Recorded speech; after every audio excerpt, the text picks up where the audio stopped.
Hey guys, tonight we awaken before dawn in a small, dimly lit Victorian bedroom.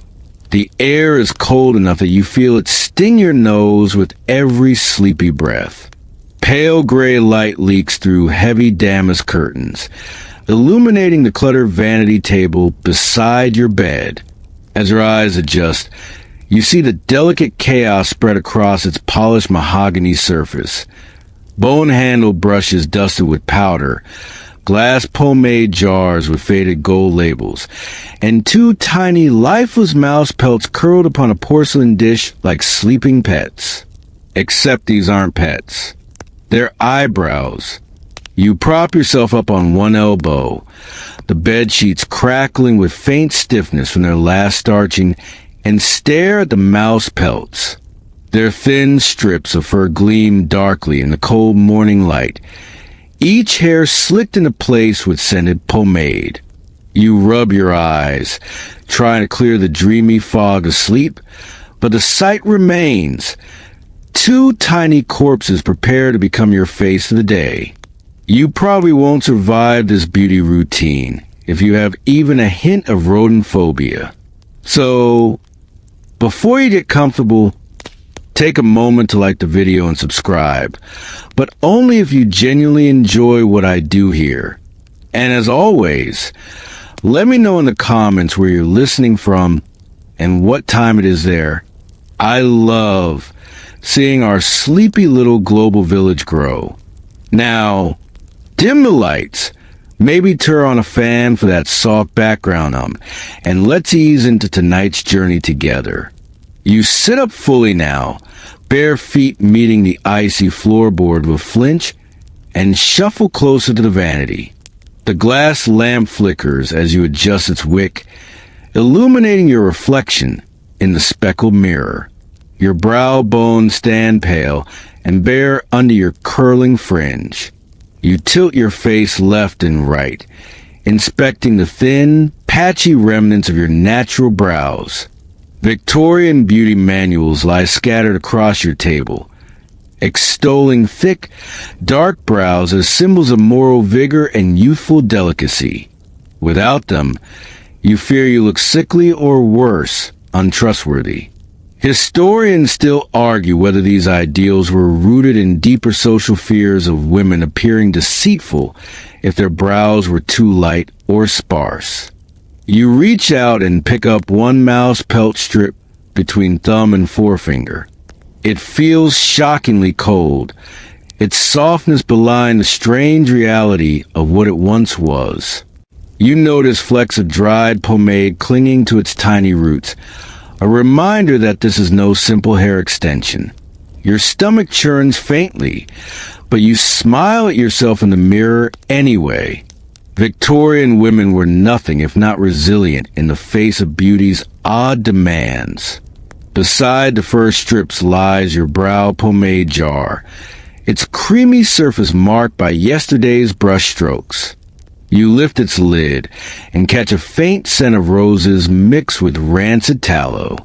That smell never quite leaves your fingers. You wonder if everyone walking past you today will catch a whiff of decayed mouse mingled with rose perfume. You laugh softly. Maybe that's better than beer breath and sand-filled teeth, like our ancient Egyptian friends from last night's journey. A sudden gust rattles the window panes. You glance outside to see the rooftop still dusted with frost, chimney smoke curling lazily into the colorless dawn sky. Somewhere far below, a milkman's cart rattles along the cobbles, horse hooves clopping a muffled rhythm into the quiet streets. Life is already moving beyond your window, but in here, time stands still. Just you, a flickering lamp, and two little corpses waiting to transform your face. You flex your fingers to warm them, feeling the stiffness ease from your joints. Then you pick up your eyebrow brush, the handle smooth from daily use, and begin the delicate morning ritual that thousands of Victorian women shared. Mouse fur, cold floorboards, silent streets beyond the frost-blurred glass. Your day has only just begun. You lean closer to the mirror, peering at your pale brow bones in the flickering lamplight.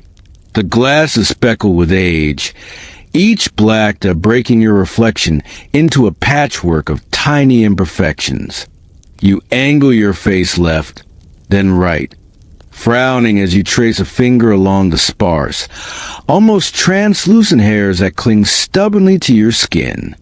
Without dark, full brows, your face looks unfinished, like a painting where the artist forgot the final brushstrokes that bring life and expression. Victorian beauty manuals stacked haphazardly on your vanity all repeat the same wisdom. A woman's brow should be delicately thick, arching with modest strength to frame her eyes in a visage of intelligent gentleness. You read that phrase often, half amused, half resigned.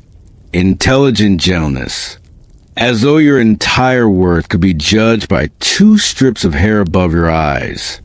Historians still argue whether these strict standards arose from deeper cultural anxieties about feminine virtue or simply from fleeting Parisian beauty fads that trickled across Europe. You open a small ivory-bound booklet to a dog-eared page. There, under the title Beauty Secrets of Morning Toilette, is a tiny illustration of a woman with thick, shapely brows staring dreamily into a mirror. Below, a paragraph extols the importance of strong brows in revealing a pure and moral character. You sigh, remembering how your aunt used to pinch your brows between her bony fingers when you were a child, lamenting how pale and thin they were. You'll need clever tricks when you grow, she'd say, eyes narrowed in assessment. Turns out, clever tricks included the skins of rodents glued to your forehead. You laugh softly, brushing a loose curl away from your face. Your scalp prickles with cold in the unheated room. Even your hair feels fragile today, falling limply to your shoulders despite last night's pomade and rag curls. At least mouse fur brows don't droop in damp weather, you think with a wry smile. Behind you, the bedsheets still hold the shape of your sleep-warm body. You can see your breath cloud faintly in the lamplight as you exhale. There's something haunting about this silent moment before the day's bustle begins, when you alone bear witness to your reflection, before the world demands your composure, your polite smile, your carefully constructed eyebrows. You lift one mouse pelt again, letting its tiny weight rest against your palm. The dark brown hairs glisten faintly with pomade, and a single loose hair drifts down onto your nightgown's lace collar. You brush it away quickly. A sudden thought flashes across your mind. What if someone kissed your forehead and felt the bristly edge of glued mouse skin beneath their lips? You grimace. Best not to dwell on that possibility over breakfast, still holding the brow strip. You lean even closer to the mirror until your breath fogs a small circle on the glass. You trace it absent-mindedly with your finger. Your bare brows stare back at you, archless and plain. For a moment, you wonder what it might feel like to walk outside just as you are, no brow illusions to frame your eyes. But then you remember the looks from strangers, pitying, assessing, dismissive. The world expects thick brows to prove your vitality, your moral steadfastness, your beauty. Without them, you'd be judged lacking, as though your inner worth had been washed away with your natural hairs. A wood pigeon coos softly on the windowsill outside, breaking the heavy silence. You smile at its feathery outline through the glass, then glance back at your reflection. Yes, today will require your best brows. You place the strip back onto its porcelain dish and reach for the pot of brow pomade, steeling yourself for the tiny, intricate performance about to begin. You hear faint rustling in the hallway beyond your bedroom door. The house is waking. Floorboards creak under careful footsteps as maids begin their morning duties, tending fireplaces and setting kettles to boil in the kitchen far below. You listen to the muted symphony of domestic labor, the gentle clang of coal scuttles, the soft sweep of bristle brushes on hearthstones. Then comes a sound more curious, the telltale snap of a mousetrap. You wince slightly, imagining the little creature's end. But there is no time for sentiment. Victorian beauty waits for no one, least of all mice. Your maid, Hannah, appears at your door moments later. Her apron is dusted with gray flour and soot, hair pinned hastily under her linen cap. She curtsies quickly, holding up a small woven basket lined with scrap muslin. Inside, you glimpse 3 tiny brown bodies curled lifelessly, their soft fur still pristine. "Fresh caught this morning, miss," she says, trying to keep her voice steady, though you notice her lip curl faintly as she glances at the basket's contents. You nod, waving her closer. The mice are small field mice rather than cellar rats, their pelts smooth and dark with delicate underbellies. Perfect for browse today. Hannah places the basket on your vanity table, next to the bone-handled scissors and pomade pot. You catch a faint whiff of warm straw and something slightly sour, like damp earth. Historians still argue whether Victorian households bred mice intentionally for their fur or simply made use of pests caught in kitchen traps. Either way, here they are, destined to frame your eyes by breakfast. You pick up one of the tiny bodies, feeling its weightless softness in your palm. Its tail curls stiffly around your finger like a cold thread. You sigh, half grateful and half appalled by what beauty demands of you. But there is no time to linger in thought. With practiced precision, you lay it down upon the porcelain dish and reach for your embroidery scissors. Hannah turns away slightly, staring out the frosted window as you begin trimming away its underbelly fur in narrow, careful strips. The tiny clicks of your scissors blend with the crackle of your lamp's flame. You wonder how many women across London are doing the exact same thing right now, eyes still crusted with sleep as they prepare their mouse pelts before the city wakes. "Fetch the glue water, please," you murmur, and Hannah quickly pours warm water into a small pewter basin, stirring in a spoonful of fishskin glue that smells faintly rancid. The scent coils of the cold morning air, mingling with rose pomade and lamp oil. You swirl your brush through the glue mixture, lifting it to watch thin threads of adhesive drip back into the bowl. Outside, another mousetrap snaps shut, echoing to the floorboards like an omen of more browse to come. As you finish trimming, you lay out 2 perfect fur strips upon a square of muslin. Their colors match your hair exactly, a warm, deep brown with golden undertones that will glisten subtly in daylight. You smile despite yourself.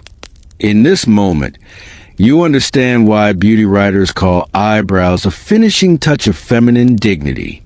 Without them, you feel unfinished, undone, like a half-built house open to the storm. A mouse squeaks faintly in the basket, and you jump, startled. One has survived the trap's blow, its tiny chest fluttering rapidly under trembling whiskers. Hannah gasps and covers her mouth with her hand. You both stare for a long moment before she gathers her courage, lifts the basket, and quickly disappears down the hallway to finish what the trap began. You exhale shakily, turning back to your first strips, and brush them gently with rose pomade until each hair lies in gleaming order. They look like sleeping caterpillars lined up for inspection. You pause to admire your work, even as your stomach knots at the thought of how they came to be. But there is no room for pity. Beauty demands small sacrifices from all creatures under its reign. Outside, you hear the milkman whistling a jaunty tune as he moves down the street, bottles clinking in his cart. You glance at your reflection, pale and browless, and then down at the mouse fur strips. Yes, today will require their silent courage to see you through. You dip your narrow sable brush into the warm glue mixture, watching the thin liquid coat its bristles before tapping off the excess. The smell curls up into your nostrils. Sour fish glue layered with a faintly rancid tang of old mouse fur and yesterday's rose pomade. It's a scent that clings to your finger for hours, no matter how often you rinse them in lavender water later. Holding your breath, you tilt your chin up and begin painting a delicate stripe of glue along your bare brow bone. The brush tickles slightly, leaving behind a cooling wetness that quickly turns tacky in the frigid morning air. Historians still argue whether women preferred fishskin glue or egg white as their adhesive of choice, with some beauty manuals warning that egg white went rancid too quickly in summer. You imagine a horror of brows slipping off in the middle of church service, an indignity best avoided at all costs. Hannah returns, her apron newly tied, carrying a folded muslin cloth to dab away drips if needed. She stands silently behind you, eyes lowered, but you catch her stealing glances at the mouse fur strips laid out like somber relics of tiny lost lives. You wonder what she thinks of you each morning, painting glue onto your skin and pressing animal corpses to your forehead. Does she pity you? Does she laugh inwardly? Or is it just another routine she files away alongside blacking the grate and fetching coal scuttles? You lift one strip with your tweezers, the mouse fur trembling almost imperceptibly as you move it closer to your face. Its pomaded hairs glisten in the lamplight. You press it carefully into place, starting from the inner edge of your brow bone and smoothing it outward in a gentle arc. The coal fur kisses your skin as it adheres, sending a tiny shiver through your scalp. You hold it there for 10 slow breaths, counting each exhale to keep your hands from trembling. When you finally release it, the strip remains perfectly in place, its dark hairs fan out into a bold, shapely brow. You tilt your head left, then right, examining it in the mirror. It looks almost natural, almost as if you'd grown them yourself overnight, defying all genetics with a mouse's quiet sacrifice. Hannah hands you the second strip, without being asked. You catch her eye briefly in the mirror. Her expression is blank, but a tiny crease between her brows betrays her discomfort. You wonder if she imagines herself in your place, or she thanks God each morning that her own thick brows require no such intervention. You repeat the process on your other brow, brushing a thin stripe of glue, pressing the fur into place, and holding it there until the glue sets tacky and firm. When you finally let go, both brows stare back at you from the mirror, bold, dark, arched with calculated grace. Victorian beauty manuals call this look morally dignified yet softly womanly, an ideal blend of domestic piety and silent allure. You raise one brow experimentally, and it holds its shape perfectly. You almost laugh in relief. Historians still debate whether these brows were seen as mere cosmetic embellishments or deeper reflections of a woman's inner character. Looking at yourself now, you understand why they thought both could be true. "Thank you, Hannah," you whisper softly. She nods, folding the glue cloth into her apron pocket before curtsying and leaving the room. The lamp flickers as a draft sneaks through the window frame, making your glued brows feel cool against your skin. You lean forward, inspecting your work one last time. The mouse fur glistens faintly in the lamplight, each hair brushed into neat obedience. You smile faintly, lips curling in satisfaction tinged with unease. Beauty, after all, is not born without its little cruelties. Today, at least, you will walk the streets with brows that declare your dignity, your softness, your moral steadiness. All thanks to two little creatures who never knew their final purpose. Outside, the pale dawn grows brighter. You hear carriage wheels clattering along the street and the distant call of a newspaper boy. Another day is beginning. Another day of holding your head high while tiny mouse ghosts whisper from your brow. You stand from your vanity stool, skirts rustling as you adjust the stiff stays of your corset beneath your morning wrapper. The mouse fur brows remain perfectly in place as you move, though a faint itch tingles where the glue meets the thin skin above your eyes. You resist the urge to scratch, knowing the consequences. One careless swipe, and your dignity might tumble down onto your breakfast plate. Crossing to the window, you pull back the lace curtain to let in the gray Victorian dawn. London lies before you, fog curling around chimney stacks and blurring the rooftops into misty watercolor layers. Far below, you see milkmen unloading churns from rattling carts and maids scurry into empty ash bins before their employers wake. You catch your reflection faintly in the window glass. Pale cheeks, sleepy eyes, and two flawless dark arches that frame your gaze with sudden power. Historians still argue whether Victorian women embraced beauty rituals like mouse fur brows as acts of self-expression or mere submission to patriarchal standards. You wonder about that yourself as you watch a woman across the street emerge onto her step. Curls pinned high, cheeks rouge pink, brows equally dark and confident. You imagine her morning mirror ritual mirroring yours. Perhaps her mouse pelts came from a fancy shop on Bond Street rather than her kitchen traps, but the effect remains the same. Two women stepping into the world behind borrowed fur and painted lashes. You return to your vanity and begin the rest of your toilette. Cold cream to smooth your cheeks. A faint dusting of rice powder to pale your complexion further. Victorian ideals declare that health shines from within, not from ruddy cheeks browned by labor in the sun. You pinch your lips until they flush rose, then dab them with pomatum scented with crushed violets. The tiny glass pot glints gold in the lamplight. Its smell reminds you of funeral flowers, though you try not to dwell on that.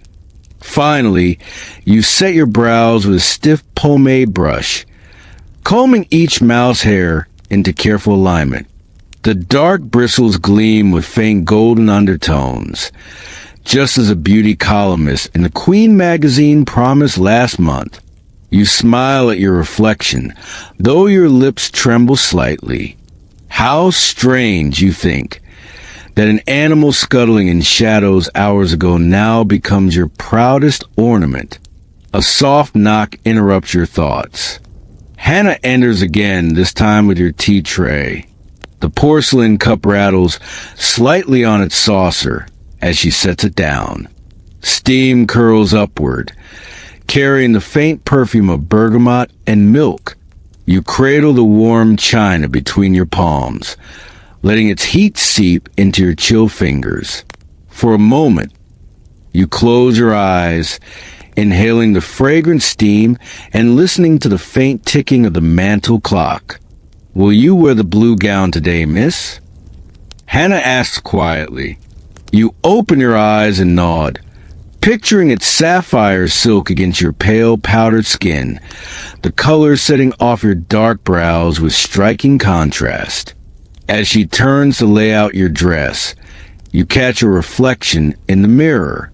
Her brows are thick and strong, no fur required.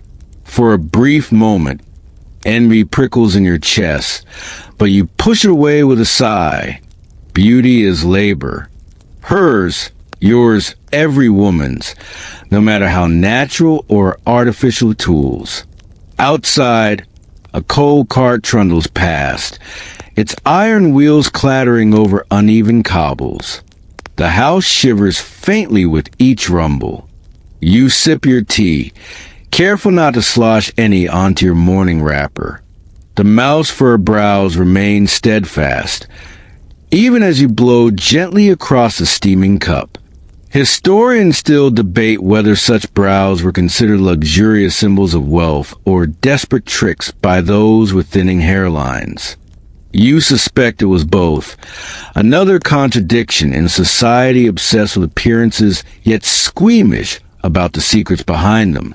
You stand and move toward your dressing screen as Hannah prepares your gown. As you pass the mirror, your mouse fur brows catch the first pale rays of daylight breaking through fog, and for an instant they gleam with golden softness, almost alive, almost noble, like two tiny sentinels guarding your gaze against a world eager to judge what it sees.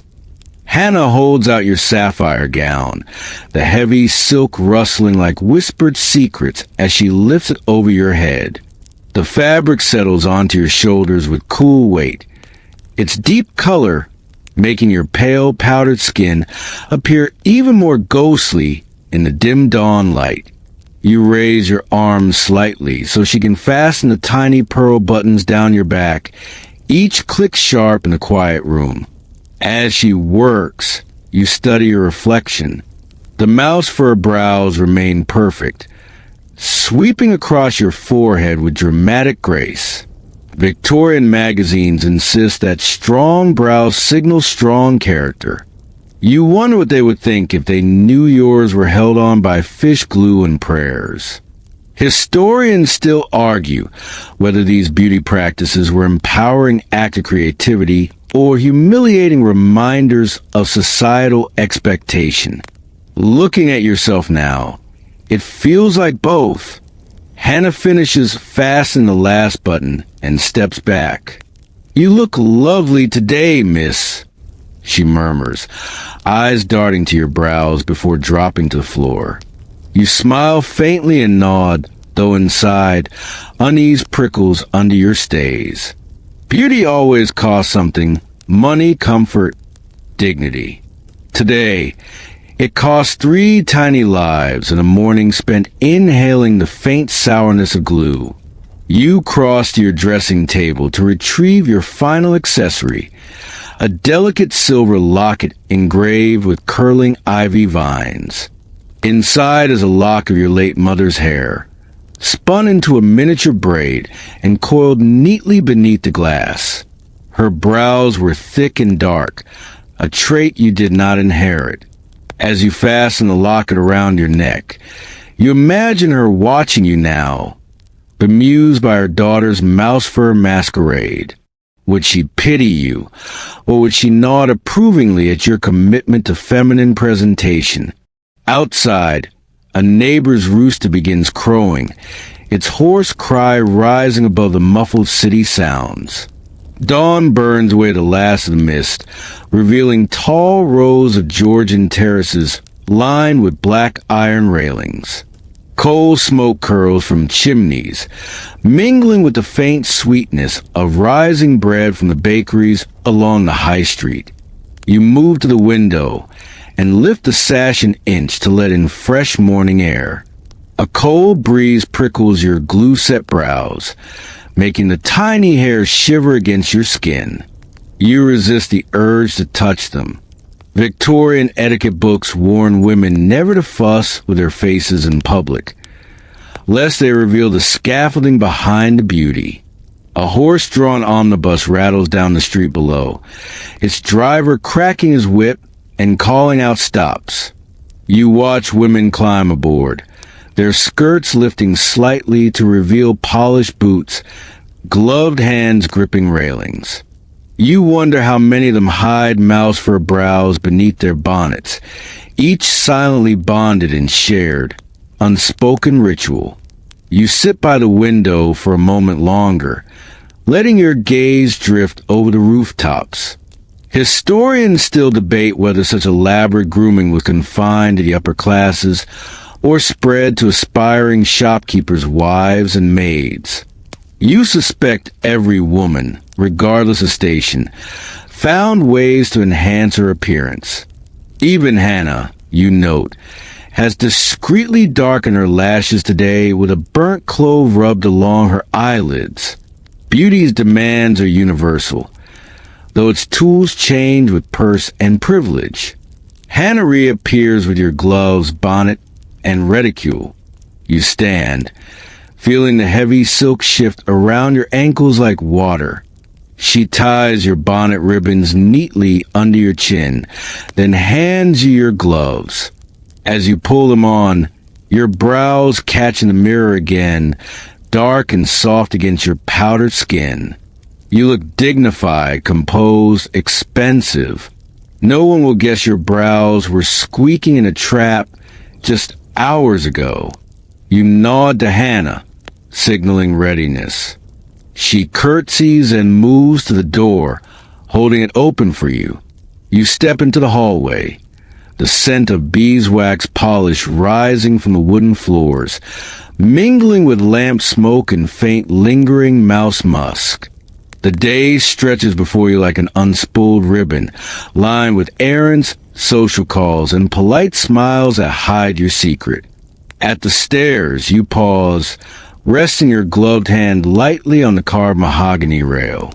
The house is quiet except for the ticking of the long-case clock in the front parlor. Your brows remain perfectly in place, steadfast sentinels guarding your dignity as you descend to face another day in Victorian London.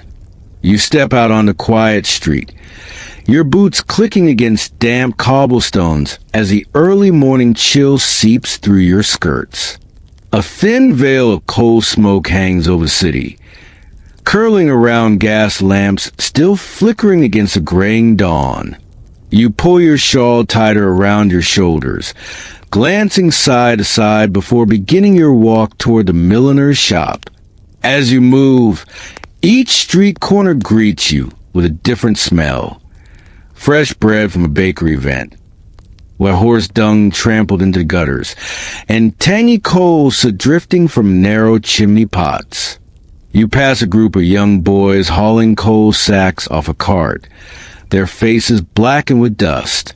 One looks up at you, eyes lingering briefly on your face before darting back down to his work. You wonder if he notices your brows, if he's ever seen his mother or sister's pressed mouths pelts to their foreheads before dawn. Victorian beauty columns often claim men didn't care for women's cosmetic rituals, only their effects. Historians still argue whether that was true, or if men simply pretended not to know, content to benefit from women's self-inflicted discomfort without acknowledging it. You adjust your bonnet slightly, feeling the mouse fur brush against the brim. You hope it stays in place. You probably won't survive the social call if one brow slips off into your tea. The milliner's bell jingles as you enter, warm air wrapping around you with a comforting smell of dyed felt beeswax and pressed violets. Mrs. Hargreaves looks up from her workbench, pince-nez perched on the end of her nose. "Good morning, dear," she says, voice hoarse from decades of tacking silk flowers onto bonnets. "You're here for the indigo ribbon, I expect." You nod, removing your gloves finger by finger as you step toward her counter. A small round mirror behind her reflects your face from a slightly warped angle, making your mouse brows appear even more dramatic. You stifle a laugh at your own reflection. If only mice knew their tiny pelts would end up here, buying bonnet ribbons and nodding politely over lace trims. Mrs. Hargreaves lifts a spool of deep blue satin and unwinds a length, draping it across your bonnet's brim to test the color. "Sets off your brows nicely, if I may say so," she remarks, Squinting critically, you murmur thanks, though your cheeks flush warm beneath your rice powder. Compliment about them always feel double-edged. Are they praising your beauty or your taxidermy skills? As she cuts the ribbon and begins hand-stitching it onto your bonnet, you browse her shelves. Little glass domes cover velvet stands of silk poppies and wax orange blossoms. On a high shelf, you spot a display head sporting thick black brows that look suspiciously familiar. Mouse fur, styled into a bold, slightly aggressive arch. You suppress a smile. Even here, amidst roses and ribbons, the mice remain. Historians still debate whether such brows were seen as fashion statements or last resort solution for brow loss caused by lead-based face creams and toxic hair dyes. You suspect both. Victorian beauty is a game of illusions layered over poisons, each remedy creating its next problem in a cycle as endless as bonnet fashions. Mrs. Hargreaves ties off her final stitch and sets your bonnet back on your head. You peer into the mirror again. The indigo ribbon does set off your brows beautifully, making them appear darker and more refined. For a fleeting moment, you feel proud, as though you crafted your face from scratch this morning rather than assembling it from glue pots and scavenged fur. You pay for the ribbon, thank her, and step back out into the street. The sun has risen higher, burning off some of the fog to reveal rows of shop fronts and bustling hansom cabs. You inhale deeply, feeling your mouse fur brows shift minutely as your forehead creases. They remain steadfast, pressed tight against your skin, small trophies of your discipline and composure. You continue down the street, bonnet bouncing gently with each step, brows lifted in polite indifference to the world around you. Women glance at you as they pass, some eyes flicking upward to your forehead, others lingering with subtle admiration tinged with envy. You wonder which among them harbors her own mouse fur secret, likely more than you know. As you near your next destination, a seamstress's shop to discuss new cuffs for your day dress. The wind picks up, swirling your skirts around your ankles. The chill stings your powdered cheeks. You lower your head slightly to shield your face, feeling the mouse fur's soft brush against your brow bone. For a moment, you imagine the tiny creatures alive again, whiskers twitching, dark eyes blinking curiously at your vanity. But then the thought fades, replaced by the simple fact that your brows look perfect. And in this world of heavy silks, silent expectations, and quietly desperate women, perfection is worth almost anything. The seamstress's shop is tucked into a narrow lane lined with horse troughs and iron railings. The entrance marked by a small swinging sign painted with faded gold letters. As you step inside, a tinkling bell announces your arrival. The air smells of starch, linen, and beeswax polish. Bolts of fabric lean in colorful rows along the walls. In the back corner sits Miss Clark herself, head bent low over a half-finished bodice, needle flashing silver in the lamplight. She looks up at you through round spectacles perched halfway down her nose. "Miss, you're early. Come, let's see those cuffs."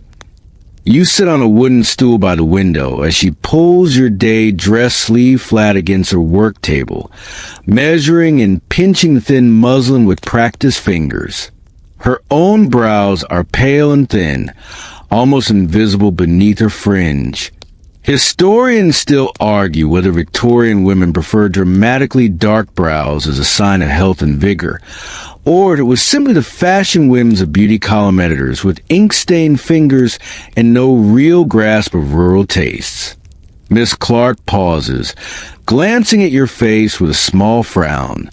"Your brows today are quite striking," she says softly, her needle still pinched between thumb and forefinger. You smile faintly, resisting the urge to touch them.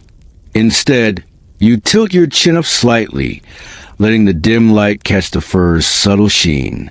I read in Ladies' Gazette last week that mouse fur is the latest revival. You reply, voice calm, almost casual. Her eyes widen. Real mouse fur, she whispers, cheeks flushing pink. You nod once, slowly, feeling a faint ripple of pride at her awe. The truth is both simple and unsettling. Your brows today were once three small creatures caught in the pantry traps before dawn, their pelts stripped, clean, shaped, and glued into their new lives above your eyes. A reincarnation of sorts, more fashionable than spiritual. Miss Clark bends back to her measuring, though she glances at your brows every few seconds, as if confirming they haven't scurried off her client's forehead. You wonder what she thinks. Is she horrified? Impressed? Envious? Beauty is always a silent battleground of these hidden emotions.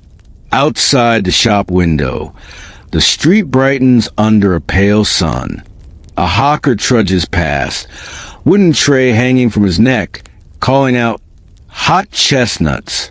Warm your hands, ladies." You watch as steam curls from the little paper cones he hands to two bonnet women. They thank him softly, careful not to meet his eyes. Victorian etiquette forbids lingering gazes with hawkers, even when you're grateful for warmth. You catch your reflection faintly in the shop glass. Sapphire bonnet, indigo ribbon, brows bold and flawless above powdered lids. Historians still debate whether mouse fur brows emerged first as a necessity for those who lost their natural hair to lead-lace creams, or whether it was an imported fashion from earlier centuries revived by mid-century beauty entrepreneurs. Either way, the effect remains. You look awake, alive, almost regal. Miss Clark finishes her measuring and sets down her needle. "They do suit you truly," she says in a near whisper, as if afraid the brows might overhear and grow haughty. You chuckle softly, then stand, smoothing your skirts with gloved hands. "Thank you, Miss Clark. I'll return Thursday for fitting." You step back out into the lane, the bell tinkling behind you. The cold air greets your face like an open palm, making your glued brows tingle faintly with each gust. You continue walking, boots clicking briskly as you pass a newspaper boy shouting headlines, a stray cat slinking between carriage wheels, and a cluster of gossiping maids on their way to market. One maid glances up, eyes catching your brows. She nudges her friend, and they giggle softly behind their baskets of turnips and onions. For a moment, embarrassment rises in your chest, hot and prickly. But then you remember they are giggling because they know, because they've read the same columns, seen the same illustrations, whispered the same disgusted admiration. Mouse fur or not, your brows look better than theirs today, and beauty is nothing if not currency in this cobbled kingdom. You reach the end of the lane where it opens onto a wider road lined with hackney cabs, and pause to gather your composure. The city moves around you in layered soundscapes. Iron wheels on stone, horses snorting, hawkers calling, church bells tolling the hour. Your brows remain silent, steadfast, two soft arches of darkness holding back the bright cold sky. You exhale, seeing your breath cloud faintly before you, adjusting your reticule on your wrist. You step forward into the street, the mouse fur brushing softly against your brow bone, as if reminding you it's still there, still holding you together in this world of silks and secrets. You cross the wide road carefully, lifting your skirts just enough to avoid the fresh horse droppings scattered between wheel ruts. A cab driver clicks his tongue at his horse, guiding it around you with practiced indifference. The animal snorts, steam puffing from its nostrils like a dragon in the chill morning air. You imagine your brows trembling in fear at such a creature, small mice reborn into silent sentinels on your forehead. The thought almost makes you laugh aloud. On the other side, you step onto cleaner cobblestones outside Mrs. Penberry's tea shop. The door is painted a warm green and a gilt-lettered sign proclaims, Superior Indian and China teas, confectionery, and light luncheons. Inside, the scent of bergamot honey cakes and rosewater wafts out each time a customer enters. You pause to smooth your hair, ensuring your brows remain perfectly aligned, then push open the heavy door. A small brass bell chimes above your head. The shop is warm, filled with soft murmurs of women gathered around rosewood tables. White lace curtains filter thin winter light across glass cake domes and neat pyramids of biscuit tins. Behind the counter stands Mrs. Penberry herself, plump and pink-cheeked, wearing a cream lace collar fastened with a garnet brooch. She spots you immediately, eyes flicking up to your brows before settling back on your face with a practiced smile. "Good morning, dear," she says brightly. "Your usual table?" You nod, slipping off your gloves and untying your bonnet ribbons. As she leads you past the cake display, you catch your reflection in a polished copper urn. Historians still argue whether Victorian mirrors and polished metals amplified beauty anxieties or soothe them. For you, it's both.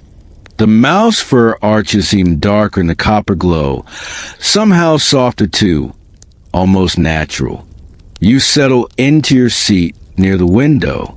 Steam curls from teapots as women pour and stir with silent precision. Two elderly ladies sip from delicate porcelain cups, one whispering to the other behind a raised hand. You wonder if they're discussing you. Perhaps they remember when their own brows were thick and strong before age, disease, or harsh cosmetics stripped them bare. Your tea arrives, Earl Grey with slice of lemon floating like a little sun in the amber depths. You lift the cup to your lips, inhaling bergamot's sharp floral scent. As you sip, warmth floods your chest, easing the chill clinging to your petticoats. Mouse fur and hot tea, a combination few mice ever imagine they participate in. You think wryly. A group of younger women enters, skirts rustling as they settle at the table beside yours. Their cheeks are flushed from the cold, eyes bright with morning gossip. One woman, with pale blonde hair pinned under a gray bonnet, glances at you, then quickly away, but not before her gaze lingers on your brows, curiosity flickering across her face. You sense her debating whether to ask where you purchase them, or she should remain silent to preserve dignity. Historians still debate whether Victorian women openly discussed mouse fur brows with one another or kept them secret, hidden beneath polite allusions. Some diaries mention sisters exchanging brow recipes. Others hint at silent rivalry and bitter judgment over false adornments. You stir your tea slowly, thinking how nothing has truly changed. Women still trade tips and whispers, still measure themselves against each other's illusions. Your scone arrives on a delicate china plate, warm and crumbly beside a small dish of raspberry jam. As you spread the ruby red preserve across its golden surface, you catch sight of yourself in the teapot again. Your brows arch perfectly above your powdered lids, casting faint shadows down your temples. There is comfort in this, knowing your face is complete, composed, and unassailable. You eat quietly, listening to spoons clink and gossip float around the warm room like drifting perfume. A woman near the counter laughs, her voice low and smoky. Another whispers something about her husband's promotion, her smile small and secret. You realize each woman here carries hidden truths behind powdered faces, just as you carry your mouse fur brows. As you finish your tea, Mrs. Penberry stops by your table with a little bow. "Another cup, miss?" she asks, glancing at your brows with barely disguised fascination. You decline gently, dabbing your lips with a linen napkin. Rising, you retie your bonnet ribbons and pull on your gloves, feeling the slight rustle of her under fabric as you move. Stepping back into the cold street, you inhale deeply. The air tastes of coal smoke and distant river damp. You stand still for a moment, letting the cold bite at your skin, letting your brows settle back into place after the warmth of the tea shop. Then you begin walking toward your final errand of the morning, boots tapping rhythmically against the cobbles, brows held high like silent black banners above your gaze. The street grows busier as morning stretches toward noon. Carriages rumble by, wheels rattling over uneven stones, while street sweepers with stiff birch brooms flick horse dung to the gutter. Chimney smoke curls into the pale sky, carrying the scent of coal, soot, and faint traces of baking bread from distant kitchens. You keep your eyes forward, though your gaze flicks occasionally to shop windows, catching glimpses of your silhouette framed by elegant Victorian typography painted on glass. Your destination is a narrow, unmarked doorway between a hatter's and a pawn shop. You slip inside quickly, ducking your head as a brass bell rings. The room is dimly lit and smells of lavender water and powdered chalk. Along the back wall stand rows of shelves lined with little glass jars, ground pearl powder, rose petal tincture, beeswax pomade, soot blocks for lashes. At the counter, Mrs. Fenton presides like a queen in her domain. Her hair is a steel gray crown coiled atop her head, her face powdered pale as milk. She adjusts her pince-nez and peers at you, lips curling into a polite smile. "Ah, Miss Browning," she says softly. "The usual adhesive today?" You nod, glancing over her shoulder at the shelves where tiny wooden boxes labeled mouse fur arches sit in orderly rows. Historians still argue whether such shops advertised openly about these products or kept them discreet behind the counter, offered only to trusted clients. Given Mrs. Fenton's soft secrecy, you suspect the latter. She pulls out a slim glass vial containing thick, amber-colored gum arabic. As she wraps in brown paper, she pauses to study your face. "They're looking very fine today," she murmurs, meaning your brows. You feel a flush of pride despite yourself. Her approval is a rare currency in this quiet empire of beauty merchants. A young maid enters behind you, carrying a basket of folded linens. She hovers nervously by the door, eyes darting from you to the rows of tinctures. Mrs. Fenton beckons her forward, and you step aside, feeling your mouse fur arches brush softly against your hat brim. You imagine the little maid whispering tonight in her attic room about the lady with eyebrows made of mice. The image almost makes you smile. Outside again, the day has warmed slightly. The weak sun paints the street in pale gold, illuminating dust motes that swirl in the air like drifting pollen. You tuck the brown paper package into your reticule and begin walking towards the park, boots clipping briskly over the paving stones. As you pass an iron water pump, you see a small boy filling tin mugs with fresh water to sell for a farthing each. His hair is shaggy, falling into his eyes, and he brushes it back with a grubby hand. You wonder if one day someone will find a use for human hair in beauty fashions as they do for mouse fur. Historians still debate whether such resourceful transformations were a sign of cultural vanity or simple survival ingenuity. You enter the park through wrought iron gates, passing under bare winterbone trees. Sparrows chirp from the branches above, puffing their feathers against the chill. A small girl in a cobalt wool coat chases a hoop down the gravel path, while her governess calls out gently for her to slow down. You find an empty bench and sit, feeling the cold iron seep through your skirts into your thighs. As you settle, a sudden gust of wind ruffles your veil and bonnet ribbons. Instinctively, your hands fly to your brows, checking that they remain firmly glued in place. They hold fast. You exhale in relief. Nearby, a cluster of ladies walking arm in arm giggle softly at your gesture, their laughter light and fleeting like birdsong. You force yourself to smile serenely back, as if adjusting your brows is the most natural act in the world. You lean back against the bench, feeling its iron scrollwork press into your spine.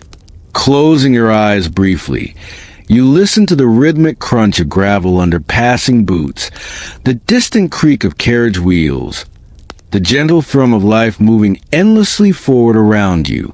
Your brows remain steady guardians of your composure, small tufts of fur holding secrets no one else need ever know. When you open your eyes, you spot a glossy crow pecking at crumbs near your feet. Its sleek black feathers shimmer like polished coal in the sun. You wonder idly what Victorian women might craft from crow feathers if mouse fur supplies ever dwindled. Eyelash extensions, perhaps? Or delicate hair ornaments for morning attire. You almost chuckle at your own dark whimsy. Standing, you brush crumbs from your skirts and begin walking back toward the gates. Each step feels deliberate, your chin lifted slightly so the winter sun catches your brows and casts faint shadows over your powdered lids. In this small way, you feel powerful, a woman with secrets glued above her eyes, ready to face whatever the city demands of her next. You leave the park behind, the iron gates clanging softly shut behind you as you step back into the hum of city streets. The day is slipping toward afternoon, shadows shortening under the pale sun. Your boots strike a brisk rhythm along the pavement as you pass bookshops, stationers, and a florist's window brimming with early force hyacinths. Their scent, damp soil and green sweetness, mingles with coal smoke and hoarse sweat in the air. You pause outside a small photography studio. In the window stands a mounted carte de visite of a stern gentleman with a waxed mustache and heavy-lidded eyes. Beside it sits a portrait of a young woman wearing a dark velvet gown. Her hair is pinned into gleaming coils, and her brows are pencil-thin arches above a powdered face. You stare at her for a moment, noting the slight asymmetry where one brow sits higher than the other.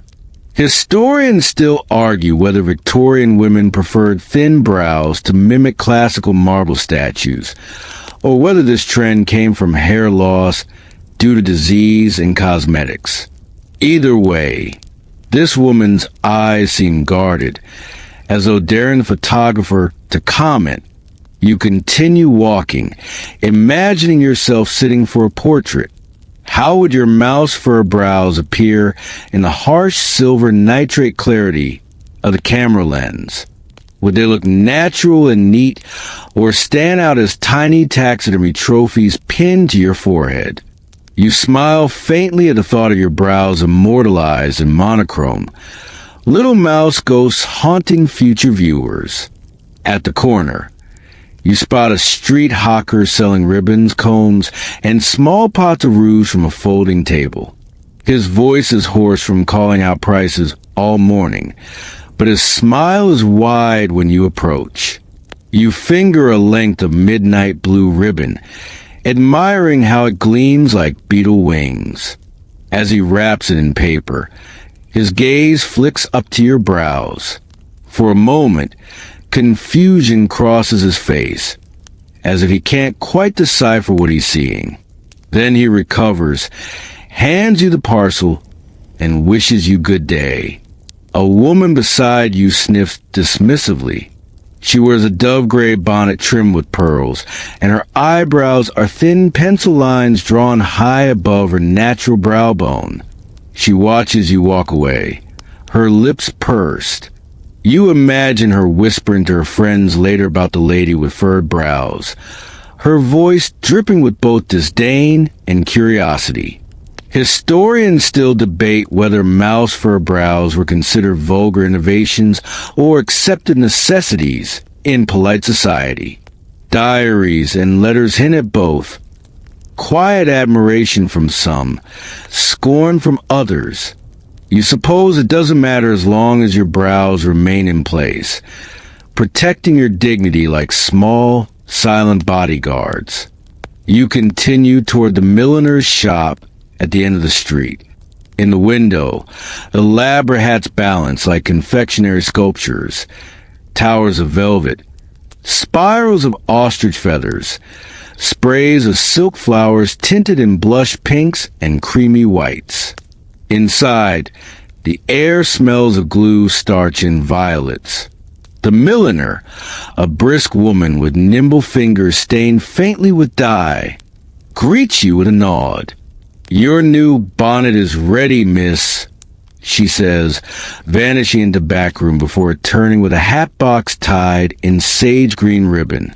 She sets it on the counter and lifts the lid. Inside lies a masterpiece, a dove-gray felt bonnet trimmed with black velvet and tiny glass beads that catch the light like dew on winter leaves. You lift it carefully, settling it atop your head.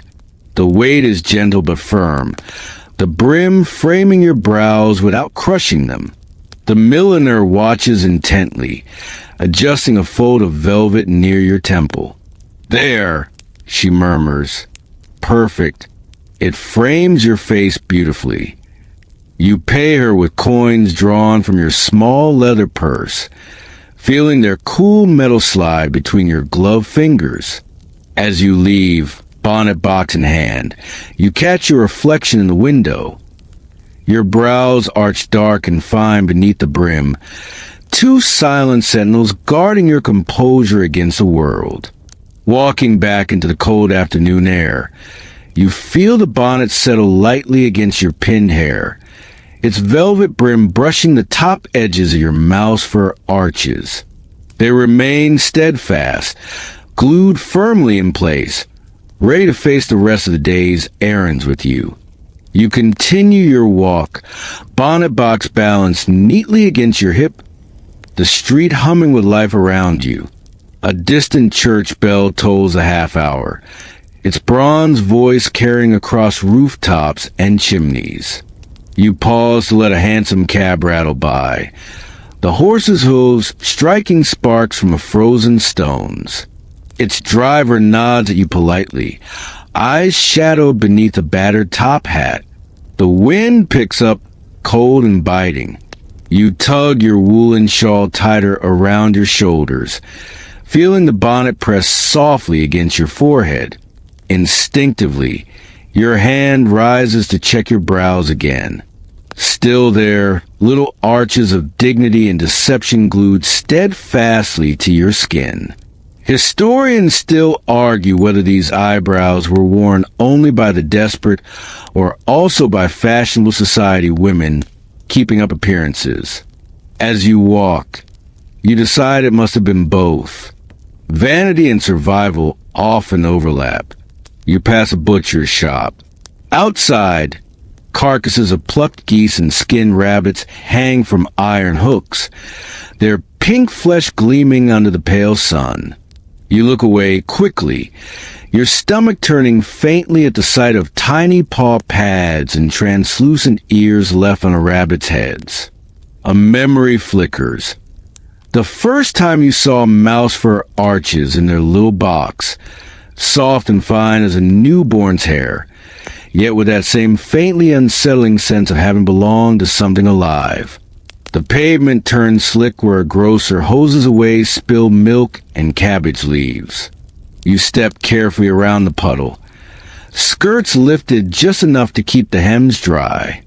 Ahead, a rag-and-bone man pushes his cart slowly down the street, his donkey braying hoarsely at passing dogs.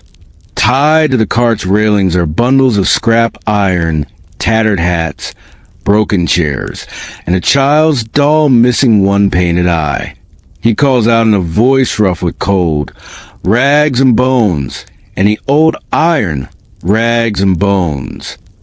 You wonder if he's ever come across discarded mouse fur brows in his rounds, swept away with hair clippings from barber shops or lost under dressing tables by careless ladies. Perhaps to him, they are no stranger than a broken doll's head or a snap fan rib. You smile faintly at the thought of him holding them up to the winter sun, squinting to see if they might fetch a farthing or two at the rag market. Nearby, a narrow alley opens between tall brick buildings. A group of washerwomen stand by steaming vats, arms bare despite the chill, scrubbing linens with harsh yellow soap. Their laughter rings out, bright and defiant against the cold. One woman wipes her forehead with the back of her wrist, leaving a white streak of soap foam above her brow. You imagine her dabbing mouse fur arches on top, neat and proud, before heading home to her family. Historians still debate whether working women ever use these brows, or if they remain a luxury of the idle classes.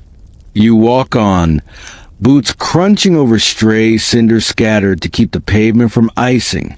A newspaper boy runs past you. His cap askew, shouting headlines about parliamentary debates and an escaped circus lion recaptured in Whitechapel. His voice echoes down the street, swallowed by the clatter of wheels and the rhythmic clop of hooves. Finally, you reach your next errand. The chemist. The polished bell above the door jingles as you enter, warmth washing over you from the coal stove at the back. The shelves gleam with rows of blue glass bottles, each labeled in looping script. TINCT, OPii spear, Ammon, Aqua Rosy. The chemist, a slender man with gold-rimmed spectacles, greets you with a brief nod. "Good afternoon, miss. Collecting your cold cream today." You nod, placing your bonnet box carefully on the counter. As he wraps your jar in wax paper, his eyes flicker up to your face, lingering for a heartbeat on your brows. A tiny crease forms between his brows, then smooths away as he ties the paper with string. He slides the parcel towards you with gloved fingers. "Keep warm, miss. Snow tomorrow, they say." Outside again, you feel the bite of the wind immediately. Snow tomorrow. You imagine flakes falling softly onto your mouse fur arches, dampening them, perhaps loosening their glue.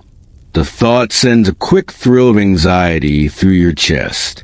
You'll need to double-check their hold before venturing out again. You tuck the cream into your reticule beside the adhesive you bought earlier. Your fingertips brush the smooth vial, and for a moment you feel strangely powerful, carrying everything you need to keep up appearances hidden in your small leather bag. As you turn down the next street, the smell of roasting chestnuts drifts towards you, warm and nutty on the sharp air. A vendor calls out gently to passers-by, steam rising in pale clouds from his brazier. You pause, fishing a penny from your purse, and he hands you a paper twist filled with hot chestnuts. You hold them close to your face, letting their warmth rise against your cold nose and cheeks, feeling it soften the stiff skin beneath your glued arches. You continue walking, chestnuts in one hand, bonnet box balance in the other, feeling the days stretch long and bright ahead of you. Your brows remain firm and silent above your eyes. Their secret safe for another few hours under the wan winter sun. You walk further down the street, the smell of chestnuts fading as you pass into quieter lanes lined with terraced houses. Their brick facades are darkened by soot, each window flickering with gaslight against the late afternoon gloom. A cat sits on a sill, watching you with bored yellow eyes, its tail flicking lazily as though to say, "You and your mouse fur brows are none of my concern." A carriage rumbles by, the wheels hissing softly over damp cobblestones. Inside, you glimpse a lady leaning back against velvet cushions, her eyes half-lidded in fatigue or boredom. Her eyebrows are dark and delicately arched, though you wonder if they, too, are glued strips of mouse fur hidden beneath a thin dusting of rice powder. Historians still argue whether high society women admitted to using such tricks or pretended their brows were naturally so elegant. You smile faintly, thinking how secrets often hide best in plain sight. As you near your boarding house, you pass the greengrocer's stall, its wooden crates brimming with winter root vegetables. Turnips, leeks, and dirty potatoes spill across the slats. The grocer's wife stands behind the stall, sleeves rolled up to her elbows, her brows lost in a spray of flour-dusted hair as she ties up bundles of thyme and rosemary. A small girl clings to her skirts, eyes wide with wonder at the bright orange carrots stacked like treasure. You pause to buy a single apple, its skin pale green and cool beneath your glove. Biting into it, you taste the sharp tang of winter fruit, crisp and slightly sour. You catch a glimpse of yourself in the shop window. Bonnet slightly askew, mouse fur brows unwavering. A light joke flickers through your mind. At least if a mouse were to scurry across your path, you could reassure it that part of its kin was helping you look presentable today. You turn away, chewing thoughtfully. The juice from the apple washes cold sweetness over your teeth, cleansing away the remnants of chestnut warmth. As you walk, your thoughts drift to evening preparations. Dinner with your landlady and fellow boarders awaits. Boiled beef with onions and a small pot of plum jam for dessert. You imagine sitting at the long wooden table under the flickering lamp, steam rising from chipped china plates. Will they notice your brows tonight, or have they grown used to your silent deception? Historians still debate whether Victorian men preferred women with natural sparse brows, or admired the well-constructed illusions they saw in candlelit parlors. Letters between suitors and their beloveds hint at both. Earnest praise of fine dark arches, alongside poems lamenting the loss of delicate downy lines. Either way, in this dim age of gas lamps and candlelight, details were often blurred into soft mystery. A gust of wind catches your skirts as you reach your boarding house gate. You clutch your bonnet box tighter and hurry up the stone steps, boots scraping lightly against moss-dampened treads. The brass knocker is cool beneath your gloved hand. Inside, the hallway smells of beeswax polish and boiled turnips, mingling into a scent both homely and faintly depressing. Your landlady calls out from the parlor. "Is that you, dear? Supper's nearly ready." You climb the narrow staircase to your small room under the eaves. The walls are papered in faded rosebuds, their outlines softened by decades of cold dust and damp. A washstand stands in the corner beside a chest of drawers topped with your hairbrush, comb, and small mirror. You set down your bonnet box carefully, untying the sage green ribbon with deliberate fingers. In the mirror, your reflection looks back at you, cheeks flushed in the cold, bonnet hair flattened beneath tight pins, mouse fur brows still dark and neat above your eyes. You lean closer, inspecting the edges where the fur meets your skin. One side lifts minutely, an invisible betrayal to anyone standing close enough to see. You sigh, fingers already reaching for your small pot of adhesive to touch it up before supper. As you smooth the glue beneath the first strip, your eyes blur slightly with tiredness. The smell of the adhesive is faintly acrid, tinged with almond oil and beeswax. You blink a few times to clear the sting. Outside your window, the sky is turned a deepening lavender, streaked with smoky grays as evening settles over the city. The first stars prick the darkening blue, tiny flickers of distant ice against the smudged horizon. You finish your touch-up, pressing the arch back into place with a gentle firmness. For a moment, you imagine yourself centuries from now, an artifact on display behind glass, labeled Victorian woman's false eyebrows, mouse fur glued to silk backing. Historians would stand around, debating your choices, analyzing your secrets, wonder about your life and what dignity or insecurity led you to choose fur over bare skin. You shake the thought away with a small laugh, weary but amused. The mirror reflects your final result.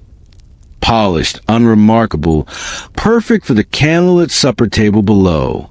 You gather your skirts and step out of your room, ready to descend into warm lamplight and the comforting chatter of evening meal companions. You descend the narrow stairs carefully, the wood creaking softly under your boots. The hallway flickers with yellow lamplight, shadows stretching long across the worn carpet runner. As you pass the parlor, you glimpse your landlady stirring a pot on the hob, her hair pinned into a severe bun. Her own brows are thin and pale, almost invisible in the glow of the coals. She looks up and gives you a brisk nod. Dinner's on the table, dear. Don't let it go cold. In the dining room, a heavy scent of boiled beef fills the air. The table is set with mismatched plates and clinking cutlery, its surface polished to a faint sheen despite the scratches crisscrossing it with grain. You take your usual seat near the window. Outside, gas lamps halo the street in soft gold, illuminating drifting flakes of early snow. Across from you sits Mr. Hemsley, a thin man with a cough that rattles deep in his chest. He offers you a small, wheezing smile, revealing teeth yellowed with tobacco. His brows are sparse and gray, nearly blending into his lined forehead. As he lifts a spoon to sip thin broth, his hand trembles slightly. You wonder if he notices your brows tonight, dark and neat in contrast to his own fading lines. Historians still argue whether men of his age and class viewed false brows with suspicion or discreet appreciation, but his glance slides away without comment. Beside you, Miss Carter sighs dramatically, pushing boiled turnips around her plate with a chipped fork. Her own brows are faint smudges above powdered skin, the kind that vanish entirely under candlelight. "Did you hear?" she whispers, leaning close to a conspiratorial gleam in her pale blue eyes. "Lady Greenwick lost an entire brow strip at the theater last week. Fell straight onto her lap during the second act." You choke back a laugh, nearly inhaling a piece of turnip. The idea of an aristocratic mouse brow fluttering down in the gaslit hush of the theater is too perfect. Miss Carter giggles softly behind her napkin, her thin shoulders shaking. Imagine the poor maid trying to glue it back on before intermission. As you sip your broth, you feel the warmth spread down your throat, soothing the cold ache that settled in your chest from walking outside. You dip a crust of bread into the thin gravy, the flavor plain but comforting. Across the table, Mr. Hemsley coughs again, his spoon clinking against his plate. The landlady shoots him a quick glance of concern before returning to her own meal in silence. Outside, the snow falls thicker now, dusting the window panes in fine white powder. You watch a horse-drawn omnibus rumble past, its roof covered in a thin blanket of snow. The driver leans forward, bundled in a heavy wool coat, whip dangling from his gloved hand as the horse steams in the cold air. The conversation at dinner drifts from eyebrow mishaps to gossip about the butcher's son courting two girls at once. Miss Carter rolls her eyes, muttering, "Poor fool can't even afford his own room, let alone two wives." Laughter ripples softly around the table. You smile faintly, feeling the tight ache behind your temples ease under the gentle warmth of shared humor. Historians still debate whether these nightly gatherings of boarders were more about companionship or mere necessity. Sitting here, surrounded by mismatched souls drawn together by cheap rent and lukewarm meals, you think it's probably both. Human connection, even shallow, fills a hollow space better than silence ever could.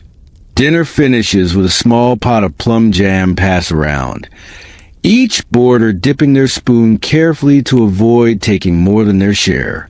The jam is tart and sticky, clinging to your teeth with a sweetness that lingers long after you swallow. You lick your lips and reach for your cup of weak tea, letting its warmth wash away the last trace of plum. After the plates are cleared and the landlady begins gathering cutlery into her apron, you stand and bid your companions a quiet good night. Miss Carter squeezes your hand briefly, her fingers thin and cold. "Sleep well, dear," she whispers, her eyes flicking up to your brows with a tiny approving nod before she turns away. You climb the staircase slowly, each step creaking in the dimness. In your room, the air is cold, your breath clouding faintly as you light the small oil lamp on your washstand. Its glow illuminates your reflection once again. The brows remain intact, their tiny hairs casting fine shadows across your forehead. You remove your bonnet and shawl, folding them neatly on the wooden chair. Your fingertips rise to brush your brows one last time, checking for any lifting corners. They remain firmly glued, a quiet testament to your day's careful preparations and small victories. As you unlace your boots and slip them off, your toes curl against the chill of the bare floorboards. The snow outside continues falling, blanketing the city in a hush of white silence. You sit on the edge of your bed, listening to the wind rattle the window pane softly. Your eyelids grow heavy as the warmth of dinner seeps through your limbs, relaxing each muscle into quiet surrender. The brows above your eyes remain silent and still, carrying their small secret into the gentle darkness of your unlit room. You slip beneath your woolen blankets, pulling them up to your chin as the small oil lamp flickers beside you. Its golden glow casts long shadows across the faded rosebud wallpaper, and you watch them dance lazily, feeling sleep begin to creep along your limbs. The room is silent, except for the soft ticking of your little brass travel clock on the washstand. Your fingers drift up once more, brushing the mouse fur brows lightly. They feel so much a part of you now, their silky texture blending into your skin, hiding the pale arches that lie beneath. Historians still argue whether women felt ashamed to glue mouse pelts onto their faces, or felt empowered by the transformation. Lying here, you think it must have been both, embarrassment at the artifice, relief at the result. A memory surfaces unbidden. Your friend Harriet, laughing as she tried on her first set of brows, wiggling them up and down like a pantomime villain until tears ran down her powdered cheeks. Later that day, she whispered, "Promise you'll tell me if one falls off in church." And you had promised, though thankfully it never came to that. You roll onto your side, listening to the muffled sounds of the city settling into sleep. The rumble of distant carriages fades, replaced by the occasional bark of a stray dog or the plaintive cry of a night watchman calling the hour. Your blankets are rough against your cheek, smelling faintly of lavender sachets tucked into the linen press by your landlady. Outside your window, the snow continues to fall, each flake a silent brushstroke against the ink-black sky. You imagine Victorian women of every class lying down just as you are now, their brows glued firmly in place, their secrets pressed between cotton pillowcases. The thought makes you smile sleepily, a sisterhood of hidden mice, scurrying across foreheads in silent solidarity. Historians still debate whether this eyebrow fashion began out of necessity, vanity, or mere trend following. Some suggest it stemmed from the lingering 18th century fear of bald brows caused by lead-based powders. Others argue it was simply another fleeting beauty craze, like bell-shaped crinolines or arsenic complexion wafers. You suppose it doesn't matter. What counts is that people did what they needed to feel beautiful, or at least acceptable, within the narrow confines of their world. Your breathing slows as you drift closer to sleep. The mouse fur brows remain unmoving, a silent testament to your careful preparation. In the darkness behind your eyelids, you imagine 100 women lining pews in candlelit churches, brows painted, pasted, or pelleted into place, each face flickering in and out of shadow as prayers rose to the vaulted ceilings above. You wonder if any of them felt truly beautiful, or if, like you, they lay awake some nights wondering what it would feel like to simply leave their brows bare and be loved regardless. But the thought fades with the gentle ebb of your consciousness, replaced by the steady rhythm of your heartbeat and the soft ticking of the clock. The oil lamp sputters and dims, and you reach out with heavy fingers to turn down the wick. The room darkens into a peaceful hush, broken only by the sighing wind against the glass panes. Snowflakes brush the window like tiny ghostly hands bidding you good night. Your brows remain in place. Your heart slows, and the weight of the day lifts from your chest. Sleep envelopes you, warm and silent, as the world outside continues its quiet Victorian dream. Word count, 1095. 300-word wind down. You lie there, feeling each breath grow longer, deeper, calmer. Your body sinks heavier into the worn mattress beneath you, the scratchy blanket becoming softer against your skin as your muscles release their final tensions. Your eyelids flutter closed fully now, no longer fighting the gentle pull of rest. The hush of the snow outside wraps your little room in silent safety. You imagine the flakes blanketing rooftops and dark streets, covering cobblestones and carriage tracks until the whole city becomes a single peaceful landscape of white stillness. Each flake drifts slowly, gently, like a soothing lullaby falling from the sky. Your thoughts drift back to candlelit parlors and quiet pews, to women smoothing mouse fur onto their brows by lamplight, each one hoping to carry a small piece of confidence into the day. You breathe out slowly, thinking how every era has its hidden rituals, its private acts of transformation, its tiny brave moments no one else may ever notice. Your heart rate slows further, matching the quiet rhythm of your breathing. The shadows along the walls grow long and soft, their edges fading as sleep deepens around you. your brows, your eyelids, your thoughts, all grow still, held in gentle darkness. You feel warm. You feel calm. You feel safe here, wrapped in this night, knowing tomorrow will come with its own dawn, its own tasks, its own secret strengths to gather. But for now, only peace remains. Rest now, gentle listener, in this quiet hush of snow and flickering lamplight, until morning brings you back with softened steps and silent strength. End of script. Sweet dreams.